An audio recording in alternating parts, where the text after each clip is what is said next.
The world was silent now. Once it had been full of life.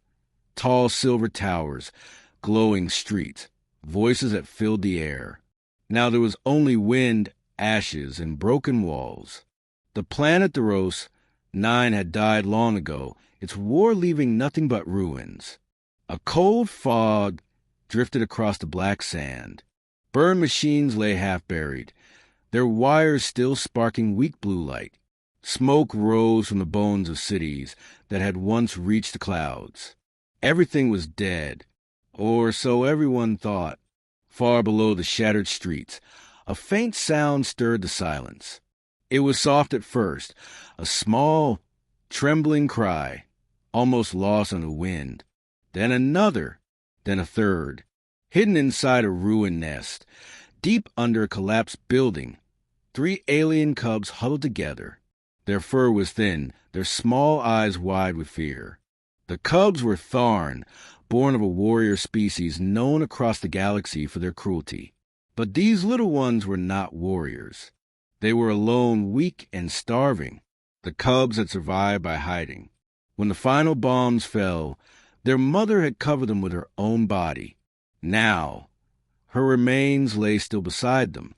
For days, the cubs had waited, hoping she would wake up, but she never did.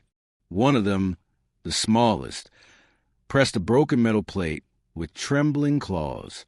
It glowed faintly, an old distress beacon. It was all they had. The signal was weak, fading, and no one in the universe cared about Tharn cries anymore. Or so it seemed. Far away, beyond the dead world, a small human scout ship drifted to the edge of the Deros system.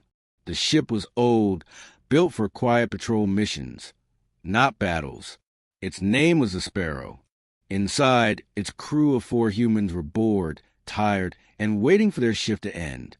Lieutenant Maria Torres, the commander, sat in the cockpit, staring at the dark stars. Her eyes were sharp, her voice calm. She had seen the war end. She had fought in it. But peace had not made her rest easy. There were too many ghosts left in the black. Another empty system. Her co-pilot said, yawning, "Command should stop sending us out here. It's just dead rocks." Maria didn't answer. Her gaze stayed on the stars. Something about this sector always made her uneasy. She couldn't explain why. Then the console beeped. A tiny red light flashed on her screen. "Hold on," she said. "We've got something." Her co-pilot leaned over. Probably interference. Maria frowned. "No, it's a signal. Faint, repeating. Listen." She pressed a button, and through the static came a soft, high-pitched sound, almost like a whimper. The crew turned toward the speakers. "Is that crying?" asked the engineer. Maria adjusted the filters. The sound grew clearer. 3 short pulses, then silence, then 3 again. It wasn't random. It was a distress call. The navigator checked his tablet. "It's coming from the surface of the Deros 9. The engineer groaned. "That's enemy ground. Everything down there is radioactive waste."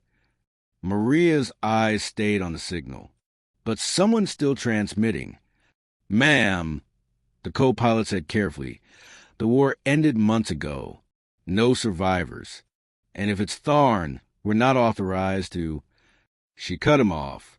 "I know what the book says, but I also know that sound. That's fear. That's life." The crew exchanged uneasy looks. Nobody wanted to argue, but nobody wanted to go down there either. Maria opened a channel to command.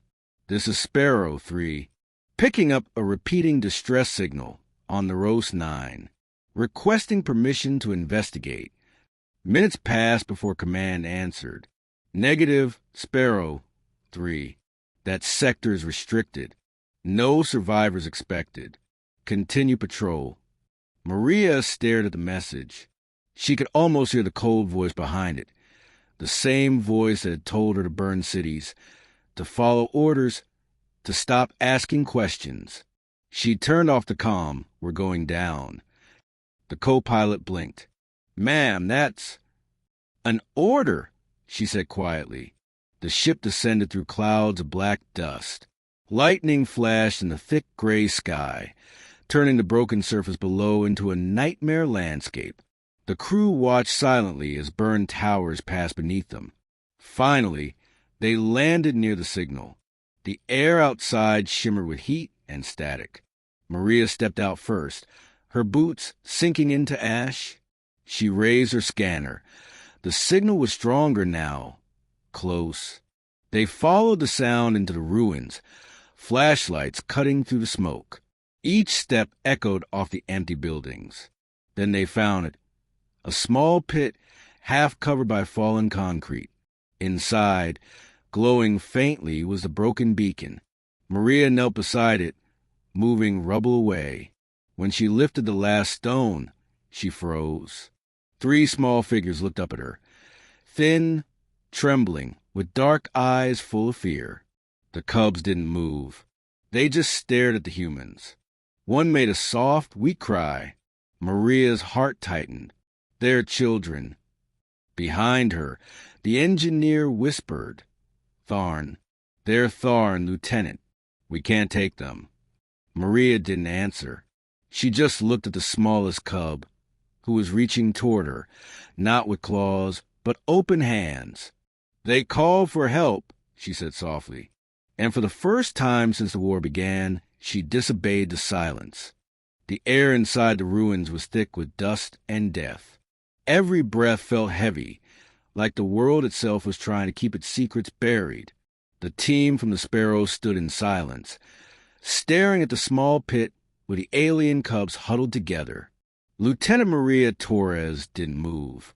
She had seen many things during the war: burning cities, crying children, dying soldiers, but nothing like this.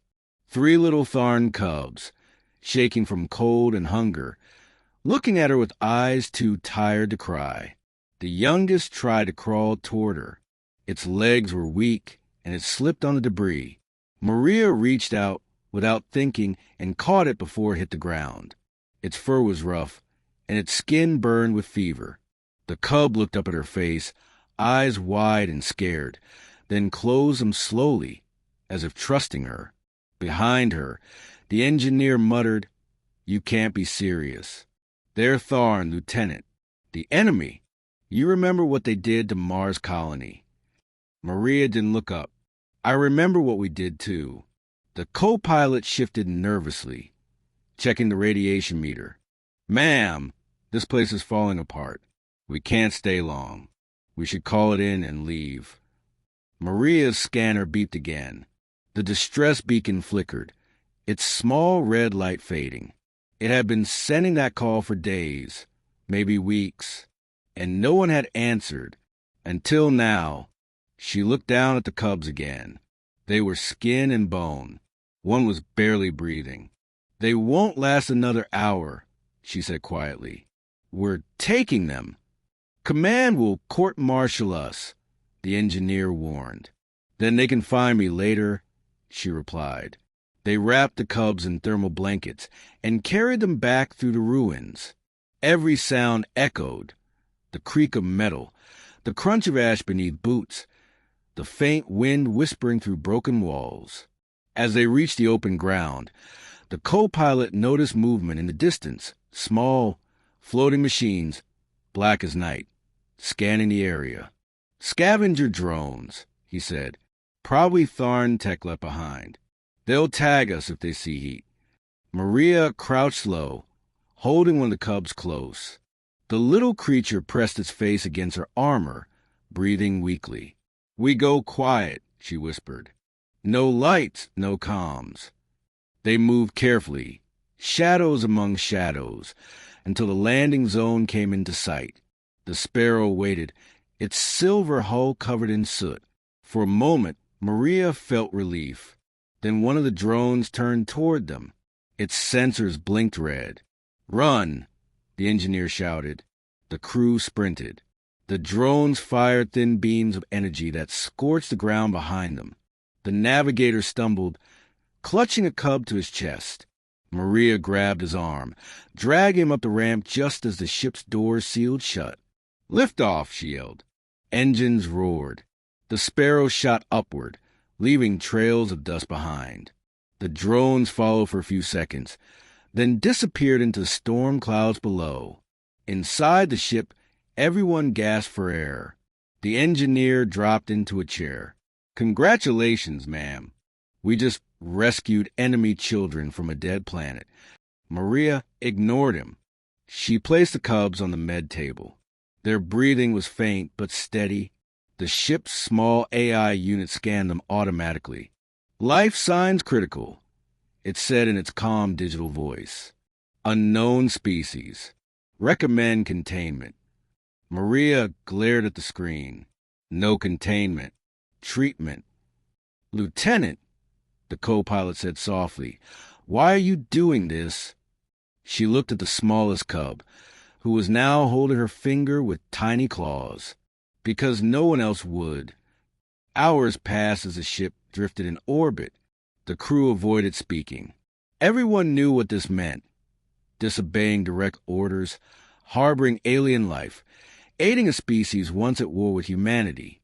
Each one of those was a crime. Altogether, it was suicide. But Maria didn't care. She sat beside the cubs, feeding them small drops of water from a syringe. "Easy," she said gently. "You're safe now." The smallest one made a soft sound. Not a word, not yet, but something close to gratitude. The co-pilot watched from the corner. "They're not like the soldiers we fought," he admitted. "They're just kids." Maria nodded. "Exactly." Then the ship's console beeped again. A new signal, sharper and stronger this time. The crew froze. "Command's pinging us," the engineer said. "They know we broke orbit without clearance." Maria stood up. "Don't answer. They'll send drones. Then we'll be gone before they arrive." She turned toward the window. The planet below was shrinking now, fading into darkness. For a moment, Maria saw the reflection of herself, a soldier who once followed every rule. Now she was running from her own people for saving the lives of 3 alien children. "Set course for Outpost 9, she ordered. "We'll find shelter there." The crew hesitated, then nodded. Hours later, as the ship cruised through empty space, Maria checked the cubs again. One of them had woken. It looked at her with strange, glowing blue eyes. It reached out a small paw, touched her hand, and pressed gently against her wrist, just above her pulse. Its claws tapped once, twice, 3 times, matching the rhythm of her heartbeat. Maria felt something shift inside her, a quiet, deep feeling, one she hadn't known since before the war. "Hope." The cub blinked and made a soft sound again. It wasn't Tharn language. It wasn't human either. It was something new, something fragile but alive. Maria smiled faintly. "You're safe," she whispered. "I promise."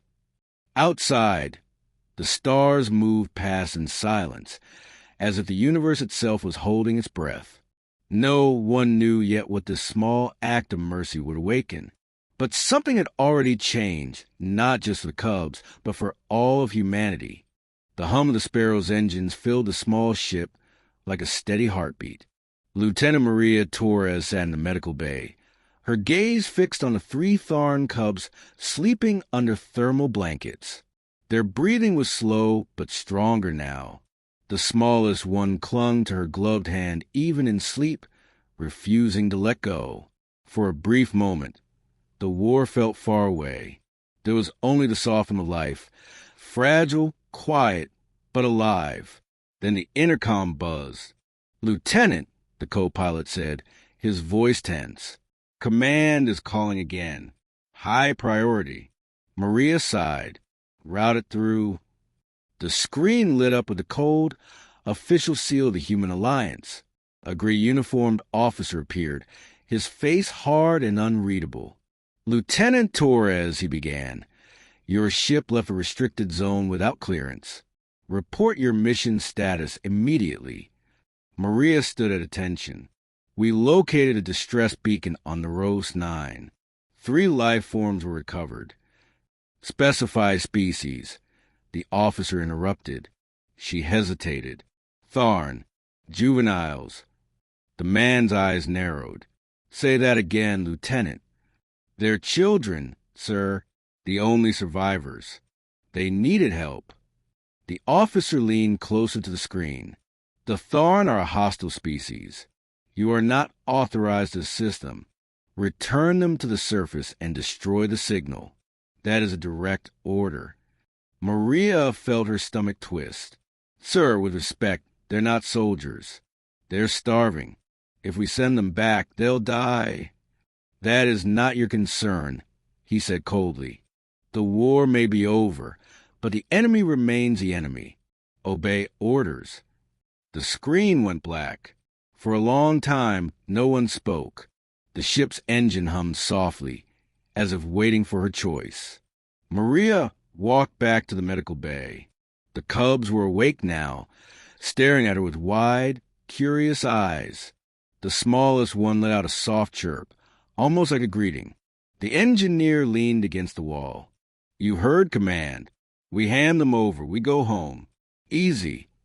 Maria shook her head. No, not easy. We'd be killing them. The co-pilot frowned. Lieutenant, if we disobey, we'll be branded traitors. You know what that means. Maria turned, her voice calm but firm. Yes, but I also know what it means to be human. The crew exchanged uneasy looks. They'd followed her through battles before, but this was different. This wasn't war. This was defiance. Lock the channel, Maria said. No more communication with command. The navigator hesitated. Are you sure? She nodded. We're on our own now. Hours passed. The ship glided through silent space, its lights dimmed to avoid detection. Maria sat near the cubs, feeding them from ration packs. They ate clumsily, making small clicking sounds. The smallest one tilted its head, mimicking her movements. It copied the way she sipped water, even the way she smiled. You're learning fast, she said softly. The cub blinked, then tried to speak. The sound that came out was broken, almost painful, but it was trying. The engineer watched in disbelief. It's imitating you. Maria nodded slowly. Maybe it understands kindness. Later that night cycle, alarms blared. Red lights flashed across the cockpit. Drone signatures detected, the co-pilot shouted. 2 Alliance interceptors inbound. Maria ran to the command seat. They must have tracked our signal. The ship rattled as laser bursts passed close by. They're ordering us to stop engines, the navigator said. If we don't comply, they'll fire. Maria's jaw tightened. They won't risk killing one of their own ships. Change course, heading 0.94 toward the nebula. The co-pilot hesitated. That's a radiation zone. It'll mess with the sensors. Exactly, she said. They can't follow if they can't see. The Sparrow plunged into the swirling red mist of the nebula. The screens flickered. Static filled the air. Outside, space turned crimson and gold like liquid fire. The chasing ship slowed, losing radar contact. Within minutes, they vanished. Maria let out a slow breath. Status. Engine stable, said the engineer. But comms are gone. No signals in or out. Maria smiled faintly. Good. Then we're ghosts. Inside the quiet ship, the crew gathered in the mess hall. The air smelled faintly of metal and heat. The navigator finally broke the silence. What's the plan now, ma'am? We can't go back to base. We can't stay adrift forever. Maria looked at the cubs, who were now asleep again, curled together like kittens. There's a neutral outpost beyond the nebula, she said. Old mining station. If it's still active, we can get supplies, maybe contact someone who still remembers Mercy. The engineer frowned. You think anyone out there cares? Maria's eyes softened. Someone has to. The co-pilot leaned back in his chair. You're betting our lives on feeling. She met his gaze. It's more than a feeling. It's what makes us different. For a long moment, no one spoke. Then the co-pilot sighed. All right, Lieutenant. Whatever happens next, we're with you. The others nodded slowly. Maria smiled a small, tired smile. Thank you. I won't forget this. Later, as the ship drifted silently through the red mist, Maria checked on the cubs one last time. The smallest one stirred in its sleep, pressing a tiny hand against her wrist again, right where her pulse beat. She whispered, You don't know it yet, little one, but you just made enemies out of heroes. Outside, the nebula glowed like a living storm, hiding the ship from both allies and foes. Inside, among the hum of machinery and the quiet breathing of 3 alien children, something new was being born. Something fragile and dangerous. Not just hope. Rebellion. The nebula looked like a sea of fire. Red and gold clouds swirled outside the ship's windows, glowing like molten metal. The Sparrow drifted through the chaos, its engines whispering low to avoid detection. Lieutenant Maria Torres stood in the cockpit, eyes fixed on the radar. Nothing but static. Perfect. They were ghosts now. Cut off from command, hunted by their own people, carrying 3 alien cubs that half the galaxy wanted dead. But Maria didn't regret it. Not for a second. Behind her, the co-pilot rubbed his eyes. We can't stay in this radiation fog forever, ma'am. The systems are taking hits. We'll need to leave soon. I know, Maria said quietly. Just a few more hours. We need to make sure the interceptors lost us. The engineer frowned. Command won't stop, Lieutenant. They'll send more. Maybe even a hunter fleet. Maria looked at the small medical bay monitor. 3 faint life signs glowed on the screen. The cubs. Still alive. Then we'll keep running, she said. In the med bay, the smallest cub was awake again. It sat up, blinking at the ceiling lights. The ship's hum seemed to calm it. The other 2 slept, curled against each other. Maria entered quietly and knelt beside the cot. The cub looked at her, tilting its head, then reached out a hand. Maria smiled and offered her finger. The cub pressed its palm against hers, copying the motion perfectly, heartbeat to heartbeat. You're getting stronger, she whispered. The cub chirped softly, trying to repeat her words. Estirome. Maria's smile faded. For a second, she forgot the ship, the chase, the danger. There was only that small, trembling voice. Behind her, the engineer appeared in the doorway. We're almost out of food and fuel. If we don't stop soon, we'll drift until someone finds us, or until we burn out. Maria stood. There's an abandoned supply outpost not far from here. We'll go there. The engineer hesitated. What if it's not abandoned? Then we'll make friends, she said with a small grin. The Sparrow cut through the nebula and emerged into the black void of open space. Stars burned bright again, cold and distant. Maria set a course for the outpost. It floated between 2 small moons, old and rusted, half dead from years of neglect. No lights, no beacons. Looks quiet, the co-pilot said. Too quiet, the navigator muttered. As they approached, the radar beeped. Faint at first, then louder. Maria's eyes narrowed. Talk to me. Multiple signatures behind us, the co-pilot said. Fast movers. 3 ships. Alliance. Confirmed. Maria clenched her jaw. They found us. The engines roared to life.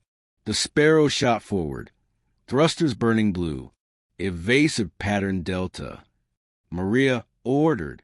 The ship rolled sharply, diving between debris fields and drifting rock.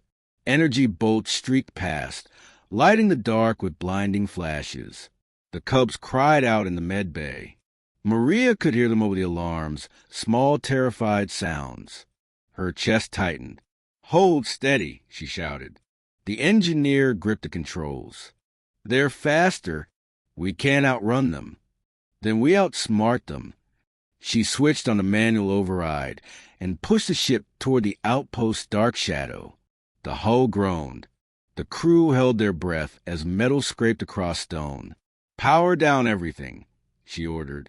"Engines, lights, all of it." The cockpit went dark.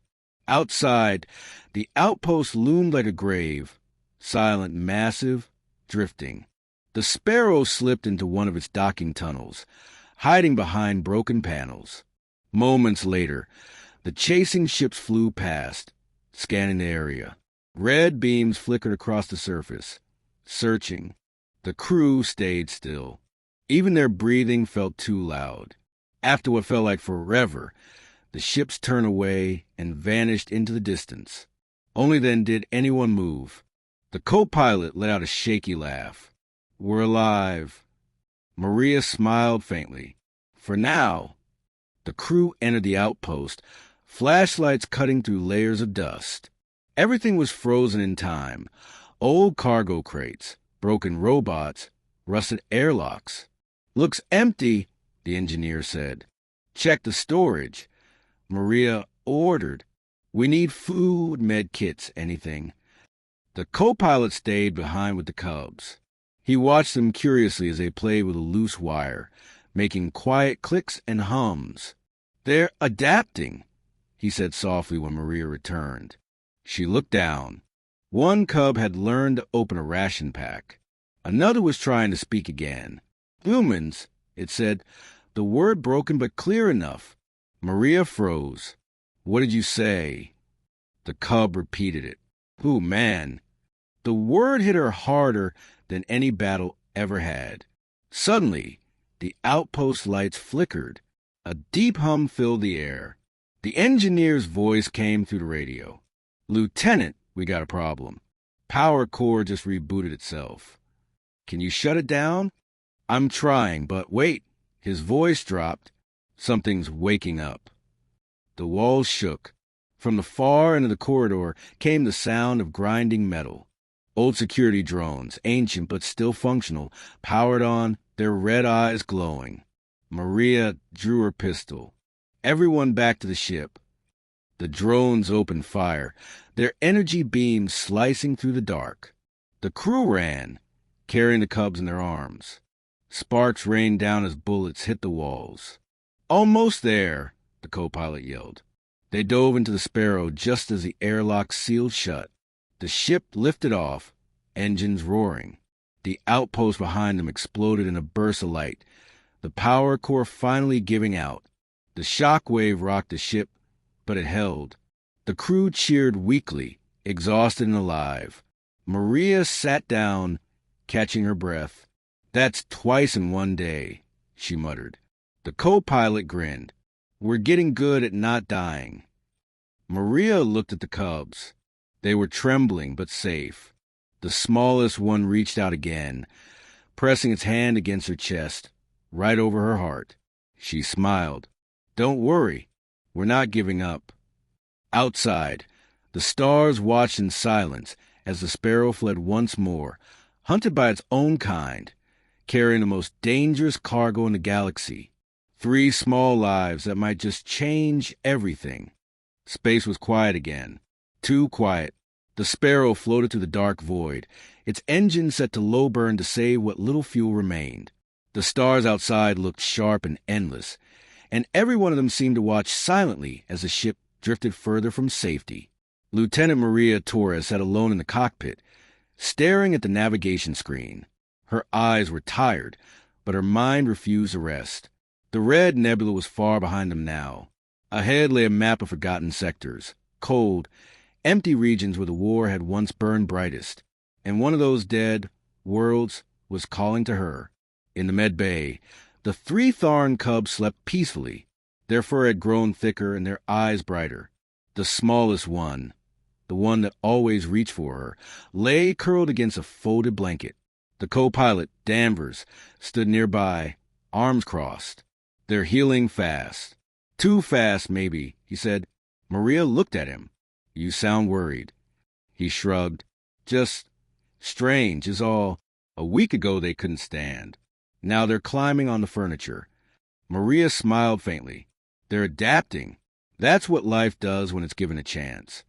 Danvers leaned against the wall. Command sent another broadcast. They branded us deserters. She didn't look surprised. I expected that. He hesitated. They also said anyone caught helping us will face charges of treason. Maria's expression hardened. Then they've learned nothing from the war. Hours later, she sat alone, reading old reports on her datapad, battle logs from the Rose 9, the world where she'd found the Cubs, pages of numbers and coordinates, cold words, death counts. One report stood out, a transmission log from the final days of the war. It mentioned something strange, a Tharn beacon deep beneath the planet's crust. It had been sending signals even after the surface was destroyed. Command had ignored it. Maria frowned. That beacon could be the key. A message, a plea, or something worse. But if there was any chance it could explain why those Cubs were left alive, she had to find it. She made her decision. We're going back, she said quietly. The crew gathered in the mess hall, staring at her like she'd lost her mind. Back? The engineer Cole repeated. Back to the Rose 9? Are you insane? We barely escaped last time. There's something down there, Maria said. A Tharn beacon. It's still transmitting. I need to know why. Danvers slammed his hand on the table. Maria, we're fugitives. We're low on fuel, food, and luck. You want to fly straight into the war zone that started all this? Yes, she said simply. Because those Cubs deserve to know why their people abandoned them. The crew fell silent. Finally, the navigator, Rhea, spoke up. What if it's a trap? Maria met her eyes. Then we'll face it. Together. Cole sighed and rubbed his face. You've got that look again. What look? I already made up my mind, look. Maria smiled faintly. Then you know me well. The engines roared back to life. The stars blurred as the Sparrow turned toward the Rose 9, the dead world where it had all begun. As the ship neared orbit, the gray planet came into view again, scarred, cracked, still burning in places after all these months. A graveyard of metal and ash. Maria gripped the controls, set her down near the old signal coordinates. Copy that, Danvers muttered. Let's hope your ghosts are friendly this time. The ship landed among ruins half buried in dust. The sky was dark, the air thick with static. The only sound was a faint hum of radiation storms far away. Maria stepped out first, her boots sinking into the ash. Her scanner beeped. The beacon was close. Beneath the surface, they followed the signal down into a collapsed tunnel. The walls were black with soot, the air cold and dry. At the bottom, they found it, a small device still glowing faintly blue. That's it, Cole said. A glorified rock. Maria knelt beside it. The device pulsed, faint but steady, 3 short beats, then a pause. Danvers frowned. Wait, that pattern. Maria's eyes widened. It's the same as the Cubs' distress call. She touched the beacon. It flickered to life, projecting a holographic image into the air. The ghostly figure of Tharn warrior appeared, tall, scarred, and proud. His voice echoed through the chamber. To those who find this, we failed. Our home is gone. The war took everything. But not all hope is lost. The young live. The image flickered, distorted by age. If the enemy finds them, perhaps they will show mercy where we could not. The projection faded, leaving only silence. Maria stared at the empty air. They left the Cubs on purpose. Danvers whispered, they believed in us.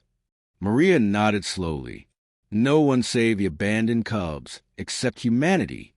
Suddenly, the scanners beeped, multiple life signs approaching fast. Cole looked at the radar. We've got incoming. Not human. Maria's heart raced. Tharn survivors? The first ship appeared through the dust. Sleek, black, and marked with the symbol of the Tharn Empire. Then another, then a third. 3 ships, heavily armed, Danvers said. They're locking on. Maria raised her comm. This is Lieutenant Torres of the Human Alliance.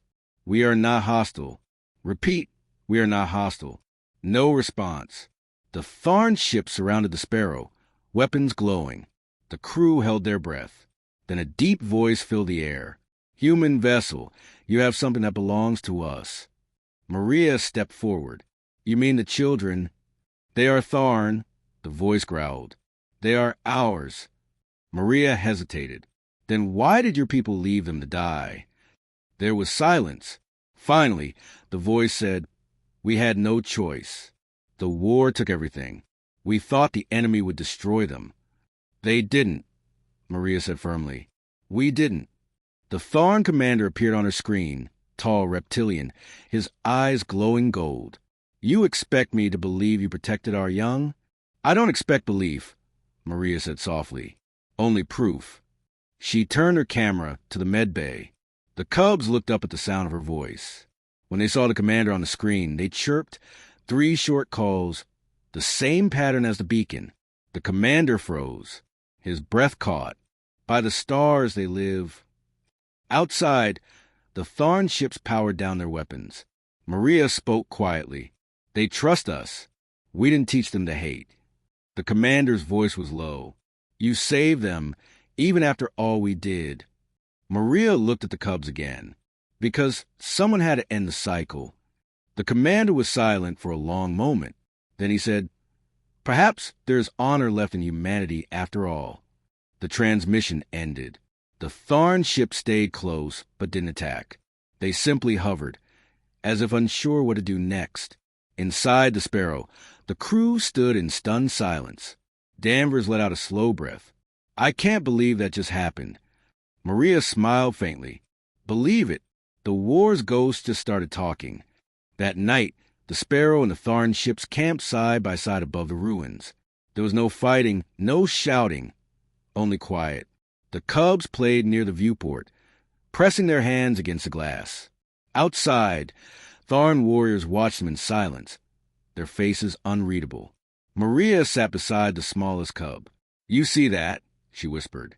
Your people and mine in the same sky. The cub looked up at her, eyes glowing softly. Home, it said.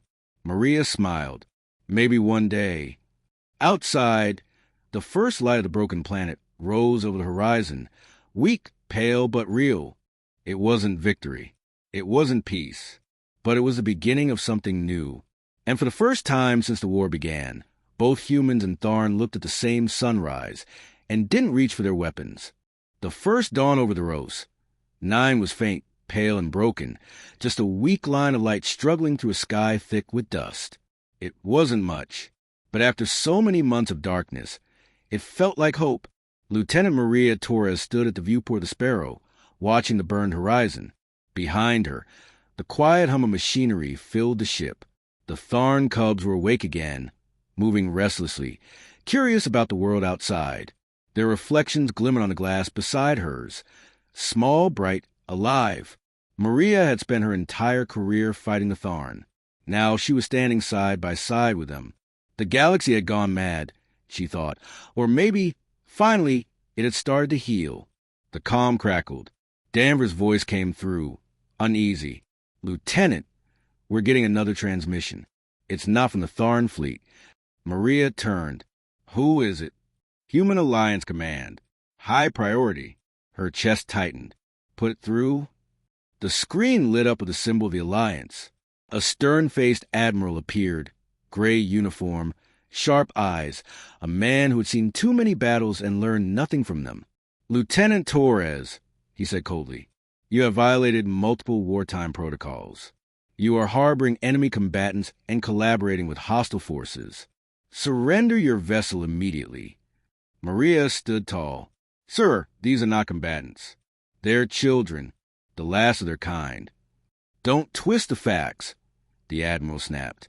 They're Tharn. You know what that means. If their fleet is near, this is a trap. We cannot risk another war.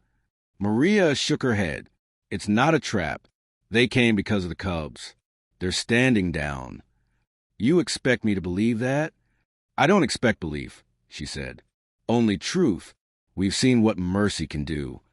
The Admiral leaned closer. You're making a mistake, Lieutenant. Bring those creatures aboard a secure carrier. Now.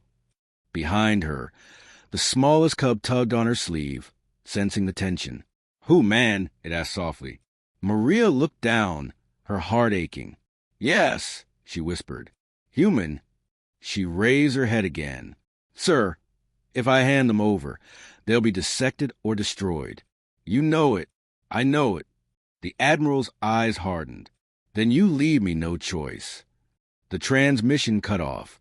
Red lights flared across the cockpit. Incoming! Cole shouted. Multiple human ships dropping out of warp. 3 frigates, 2 destroyers. Danvers swore under his breath. They're not here to talk. Maria's jaw tightened. All crew to battle stations. Defensive mode only. Outside, the void erupted with motion. The human fleet spread out in formation, surrounding the Sparrow and the Tharn vessels like wolves around wounded prey. Command's voice boomed across open channels. To all units, detain the rogue ship and destroy any Tharn presence. Execute immediately. The Tharn commander, the tall reptilian leader from afore, appeared on Maria's secondary screen. They mean to kill us all. Maria met his gaze. Not if I can stop it. He tilted his head. You would fight your own kind. Maria's voice was calm but firm. I'll fight for what's right. Lasers flared. The black of space turned to light. The first volley hit one of the Tharn escorts, tearing a wing apart. The ship spun out, trailing smoke. The other 2 returned fire, trying not to strike the humans directly. It was chaos. 2 armies trying to destroy each other in the name of old fears. Inside the Sparrow, alarm screamed. Panels sparked. Cole yelled, shields down to 40%. Reroute power from the engines. Maria shouted. Danvers turned. If we do that, we won't escape. We're not running, she said. She opened a wideband comm line, one that both fleets could hear. This is Lieutenant Maria Torres of the Human Alliance. Cease fire immediately. No answer, only the noise of weapons and fear. She spoke louder, voice trembling but steady. You are attacking people who surrendered. Children are on this ship. You call yourselves human, prove it. Her voice carried through static and gunfire, broadcast across every ship in range. The Tharn commander followed her lead, opening his own channel. Our weapons are down. We will not strike first. The war is over. Still, the fighting raged. Maria gritted her teeth. She needed to make them listen, all of them. Danvers, she said, open the main camera, broadcast visual feed. He hesitated. To who? To everyone. The screen went live. Billions of humans across a galactic network began receiving the feed, some on ships, some on stations, some sitting quietly in their homes. They saw the inside of the Sparrow, smoke, sparks, chaos. In the middle of it, 3 small Tharn cubs clinging to a human officer's arm. Maria stood in front of them, armor scorched, eyes full of fire. My name is Lieutenant Maria Torres, she said. I fought the Tharn War. I saw what it did to us. I saw what we became. She paused, breath shaking. But these children, they didn't start that war. They were left behind. They cried for help. And we, humanity, answered. That is what makes us who we are. Not our weapons. Not our flags. Our mercy. A beam from a human destroyer flashed past a window. She didn't flinch. If saving children makes me a traitor, she said, voice rising, then I'll wear that word with pride. Because I will not be part of a species that kills hope to feel safe. Her voice broke. We are better than this. We have to be. The transmission spread like wildfire across dozens of systems. Humans stopped to watch. Soldiers on patrol paused. Civilians stared. Even commanders hesitated. The Admiral himself watched in silence, his hand frozen over the control panel. On the Tharn flagship, the commander turned his officers. They speak of mercy, and yet they are hunted for it. His second-in-command hissed. Why should we trust them? The commander's eyes softened. Because if even one human risks her life for our young, then maybe they are not the monsters we believed. He turned to his fleet. Ceasefire. Protect the human ship. The Tharn vessel shifted position, forming a shield wall around the Sparrow. The human admiral's face returned to Maria's screen. His voice was quieter now. Lieutenant Torres, you're making this very difficult. Sir, she said, sometimes doing the right thing is difficult. The silence stretched long enough to fill the whole room. Then the admiral exhaled slowly. All ships, hold your fire. The weapons went silent. The hum of space returned. Maria felt her knees weaken with relief. Cole grinned. Did we just end a war twice? Maria gave a tired smile. Maybe we just stopped it from starting again. Hours later, the fleets drifted in uneasy peace. Messages flowed back and forth, cautious, tense, but real. Maria sat with the cubs in the med bay. The smallest one leaned against her shoulder. "Oh, man," it whispered again. She smiled gently. "That's right. Human." The cub's small claws tapped her wrist, matching her heartbeat like always. Maria looked out the viewport. Human and Tharn ships floated side by side, their lights reflecting off each other like twin suns. She spoke softly, almost to herself. "We were taught that strength means power, but maybe it means compassion." Danvers entered quietly. "Command's ordering us home, ma'am. They're calling it a peace inquiry." Maria chuckled. "They can call it whatever they want. I'll just call it a start." As the Sparrow turned toward the stars, the crew gathered around the viewport. They watched as the Tharn fleet slowly followed, not as enemies, but as something new. The war that had begun with hatred was ending with a single act of kindness. Maria thought of all the soldiers who never lived to see this moment, of all the planets lost, and of 3 tiny lives who had somehow changed everything. She placed her hand against the glass. The cubs copied her again, their small hands pressing beside hers. For the first time, human and Tharn fingerprints touched the same light. Maria smiled. "Let this be our legacy," she whispered. "Not destruction, but mercy." Outside, the stars blazed brighter than before, as if the universe itself was watching and approving. And in that fragile silence, humanity made its choice. Not to conquer, not to fear, but to protect. The stars were quiet again. For the first time in years, the galaxy wasn't burning. The Sparrow moved through the black sea of space, its silver hull gleaming faintly in the light of a distant sun. Inside, there was no sound of battle, no alarms, only the low hum of life. Lieutenant Maria Torres sat in the cockpit, her reflection faint on the glass. Her uniform was worn, her face tired, but her eyes were steady.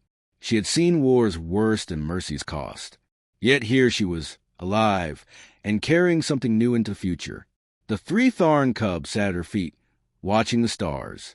Their eyes shimmered blue and gold. They were bigger now, stronger. They laughed in soft, clicking tones, echoing faintly through the quiet ship. The smallest one pointed the window. "Home," it said. Maria smiled. "Yes," she whispered. "Home. But not just yours." Days passed as the Sparrow traveled toward Earth. Behind it followed 3 Tharn ships, not as enemies, but as escorts. The galaxy watched in silence as 2 species that once tried to destroy each other now moved together across the stars. News of Maria's broadcast had spread everywhere. Across colonies, stations, and outposts, people spoke her name, some with anger, some with awe. To many, she was a traitor. To others, she was something far rarer, a reminder of what humanity was supposed to be. When Earth's pale blue light filled the cockpit, Maria felt her chest tighten. She hadn't seen her home in years. It was smaller than she remembered, and far more beautiful. Danvers leaned against the doorway. "You sure Command won't arrest us the second we land?" Maria smirked. "Oh, they probably will. But not before they hear what I have to say." Cole laughed quietly. "You sound confident for someone who just broke half the military code." Maria looked at the cubs. "Maybe I finally learned which rules were worth breaking." The ship descended through Earth's atmosphere. The sky was golden and alive, a far cry from the ash clouds of the Ros 9. Cities sparkled below like rivers of light. People everywhere looked up, watching the strange formation of ships. News drones filled the air, broadcasting live across the planet. The human vessel Sparrow was returning home with Tharn escorts. It was history unfolding in real time. When they landed at the Alliance capital spaceport, soldiers surrounded the area instantly. Guns, scanners, security bots, everything. Maria stood at the top of the ship's ramp, the cubs beside her. She raised her hand slowly. "I come in peace," she said. The crowd fell silent. The cameras zoomed in. Millions watched the broadcast across the galaxy. Then, from behind the barricades, the Admiral appeared, the same one who had once ordered her capture. His expression was unreadable. "Lieutenant Torres," he said at last, "you've caused quite the storm." Maria smiled faintly. "Storms bring rain, sir, and rain brings life." He looked at the cubs, his voice low. "And these are the reason?" Maria nodded. "They're not the reason, sir. They're the proof." The cubs looked up at him without fear. The smallest one stepped forward and held out a tiny hand. For a long moment, no one moved. Then the Admiral, slowly, almost awkwardly, knelt down and took it. Gasps rippled through the crowd. Cameras flashed. The old soldier's voice was rough. "So small," he whispered. "And we call them monsters." Maria nodded. "We all did, until we met them." Later that day, Maria stood before the Alliance Council. The hall was vast and cold, filled with leaders, generals, and representatives from across human space. The Tharn commander stood beside her, silent and proud. Maria spoke simply. No fancy words. No politics. Just truth. "The Tharn once tried to destroy us," she said, "and we did the same to them. We both lost everything. But mercy gave us a second chance. These children are that chance. If we choose to protect them, we choose to protect the future." The council chamber was silent. Then, slowly, the Tharn commander stepped forward. "When our people fled the war," he said, his voice deep and resonant, "we left our young behind, believing no one would save them. We were wrong. Humanity did." He turned to Maria. "You did." A murmur rose across the hall. For the first time, the sound was not anger. It was awe. In the weeks that followed, something extraordinary happened. The cubs were brought before scientists, doctors, and diplomats, not as prisoners, but as honored guests. They laughed, played, and learned quickly. Within months, they were speaking both languages, bridging the gap between two worlds that had never known peace. Children on human colonies began imitating them, speaking Tharn words, drawing pictures of the star cubs and their human mother of mercy. The name spread across the galaxy like a whisper of hope. Maria was no longer a soldier. The Alliance stripped her of rank, then quietly reinstated her under a new title, Ambassador of Peace Relations. She didn't care about titles. She only cared about the mission, to make sure what happened once would never happen again. One evening, she stood on a balcony overlooking the capital city. The cubs sat nearby, watching the night sky. Above them, human and Tharn ships drifted side by side, exchanging light signals. The first joint patrols in history. The smallest cub climbed onto the railing and pointed up. "Stars talking?" it asked. Maria smiled. "Yes, talking instead of fighting." The cub tilted its head. "Like you?" She laughed softly. "I hope so." Months passed. The galaxy began to change. Trade routes reopened. Peace envoys were sent to old Tharn territories. Where once there had been fear, now there was cautious respect. Not everyone accepted it. There were still voices of hate, anger, and loss.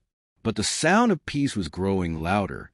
And everywhere the story spread, the story of 3 abandoned cubs and the humans who refused to leave them behind. Years later, Maria stood once more aboard the Sparrow. The ship had been rebuilt, its hull polished and shining. It was now a symbol of the Hope Initiative, a new fleet that carried aid instead of weapons. The cubs were no longer cubs. They were young adults now, taller, stronger, their voices calm and wise. They wore simple clothes marked with both the Human Alliance crest and the Tharn sigil, 2 symbols side by side. Maria looked at them with quiet pride. "You ready?" The smallest one, now taller than her, smiled. Always. They were heading to a distant colony, a joint settlement where humans and Tharn would live together for the first time. Maria looked out the viewport as the engines ignited. "You know," she said softly, "when I found you, I thought saving 3 lives would matter." The eldest cub turned to her. "You didn't save 3 lives," it said. "You saved 2 worlds." Maria's throat tightened. She smiled through it. "Maybe, but you're the ones who kept hope alive." The ship lifted off, rising through the blue sky into the dark beyond. Below them, a statue stood in the Capitol Square, a human soldier kneeling beside 3 alien children, her hand outstretched. The plaque beneath it read, "Mercy is the strongest weapon of all." People from both species visited it every day. Some brought flowers. Some brought their children.